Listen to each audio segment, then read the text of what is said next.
dikatakan bahwa ajaran atau sesuatu yang dilakukan oleh orang yang tidak ada tuntunannya dari Rasul itu dikatakan bid'ah. Betul. Pertanyaan saya, ada orang yang mengeluarkan pernyataan bahwa bid'ah itu tidak perlu ditanyakan dalilnya, tapi tanyakan dalil larangannya. Saya mohon tanggapan dari Pak Ustadz. Terima kasih. Kasih aja Al-Quran surat 33 ini dalil. Surat 33 ayat 36, surat 24 ayat 51, surat 6 116, surat 2 170, surat 7 1176. Ini dalil. Jadi mereka itu ngeyel. Langsung cepat nak. Coba kan? Surat 33 36 11, surat 24 51. 33 36 24 31. Sekarang surat berapa? 33 36 ya. Dan tidaklah pantas bagi laki-laki yang mukmin dan perempuan yang mukmin apabila Allah dan Rasulnya telah menetapkan sesuatu ketetapan. Tidak pantas laki-laki mukmin dan perempuan mukmin padahal Allah sudah menetapkan hukum, cara sholat, cara mandi, ngurus jenazah, cara nikah. Terus Akan ada pilihan yang lain bagi masih ada pilihan yang lain menjelang nikah. Apa? Siraman. Pernah nggak Khadijah siraman sebelum nikah? Istri Rasulullah berapa, Bu? 12. Yang dimasukkan Ummul Mukminin 11. Saya tidak temukan satu hadis Rasulullah menjelang menikah ada siraman, ada tingkepan ketika mau lahir anaknya Abdullah atau anaknya Ibrahim. Pertanyaan saya, tidak pantas laki-laki yang beriman, perempuan mukmin memakai peraturan di luar peraturan Allah dan Rasul. Terus ayat itu. dan barang siapa mendurhakai Allah dan Rasulnya, Orang yang menantang Allah dan Rasulnya bikin peraturan di luar peraturan Allah disebut mengkhianati Allah. Apa terus? dia telah tersesat dengan kesesatan yang nyata. Bawa ayat ini, Pak. Islam itu satu, kitab itu Al-Quran. Rasul kita Muhammad bin Abdullah, ada nggak Rasul mencontohkan? Beliau itu uswatun hasanah, contoh yang sempurna dan paripurna. Kalau kita tambah berarti menuduh Islam kurang. Kalau kita kurangi menganggap Islam berlebihan. Islam itu wasiuton, pertengahan. Ini kan mereka sesat-sesatnya. Kalau bahasa Padang sasik mana? Ya 2451. Langsung Mas, 2451. Ketemu? Ya.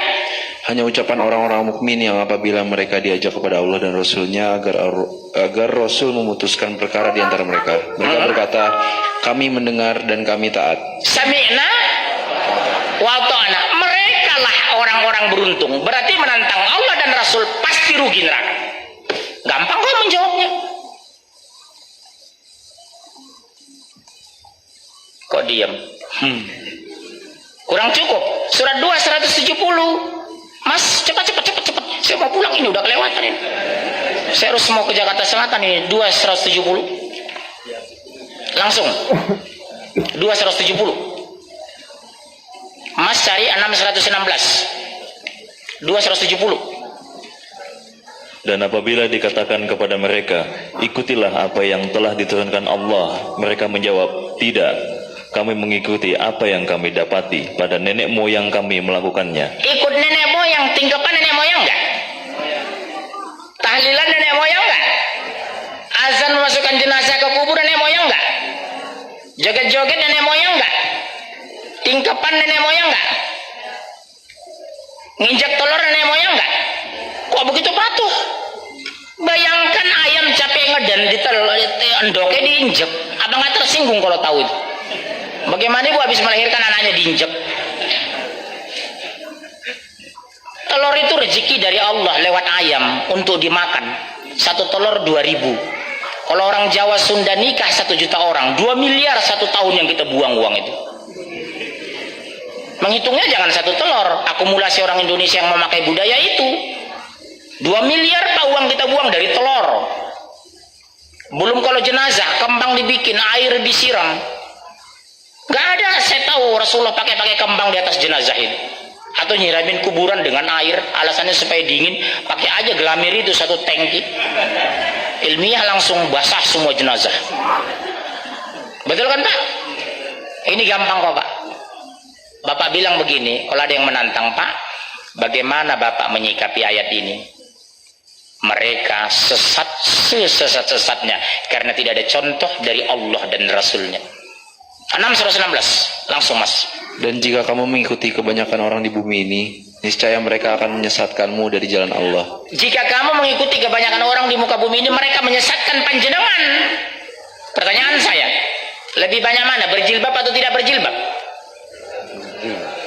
Banyak ngaji mana, ikut bid'ah atau ikut sunnah? Tidak. Iya kan? Hampir semua sinetron di televisi mencontohkan memasukkan jenazah pakai azan di kubur. Hampir semua sinetron di televisi saya lihat mengiringi jenazah zikir kencang-kencang. La ilaha illallah Muhammadur Rasulullah Astaghfirullahalazim Innallaha ghafurur rahim. Padahal berdasarkan hadis, mengiringi jenazah sehening kematian itu menengahi cicing. Mengiringi jenazah sehening kematian itu. Orang mati diam enggak deh? Diam menengahi cangkeme. Ojo ngomong. Apa Pak? Udah? Pak catat ya itu Pak? Udah ya Pak?